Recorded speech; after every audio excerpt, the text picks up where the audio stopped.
नमस्कार पीएम केवी को स्वागत। आज कृषक संघ कल्याण सिंह तरफ जो दाबी पत्र प्रदान कले केते दफा दाबी पत्र प्रदान कले सर? 4 दफा 14टी दाबी पत्र 4 दफा 4 दफा दाबी पत्र प्रदान करछु। ये दाबी पत्र कौन कौन समस्या समाधान पाई आपण माने उपस्थापन करिसते सर? को आमर 4 दफा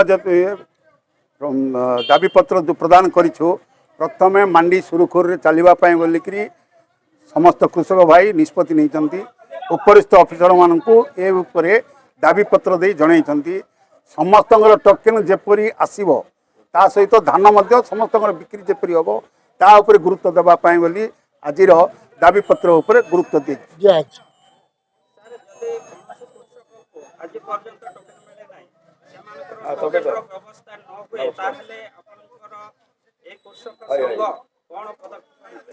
निश्चय आगामी दिन में आमर उपरिस्थ ऑफिसर मान जो मान दायित्व रही प्रथम अवगत करूँ जदि ठीक समय जदि मंडी टोकेन न आसे ताहले आम कार्यपंथा करूँ नचेत आंदोलन व्यापक करूँ।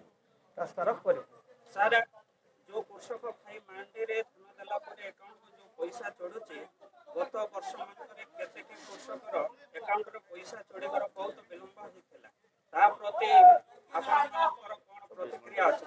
सेटा सरकार निर्धारित समय रखिंट 48 घंटा 48 घंटा भितर जमीती हेल्ले पैसा पड़ापी अकाउंट रे जदि च भूल बटका कौन रही जाइए ता उपरे जो ऑफिसर मान अच्छी से जन आमर कृषक भाई मानकर जो मानकर टोकेन रे धान पैसा पड़ी ना तांको आमे अवगत कराई। Thank you sir all the Kalyan Singh farmer association very very thank you for kind information. नमस्कार।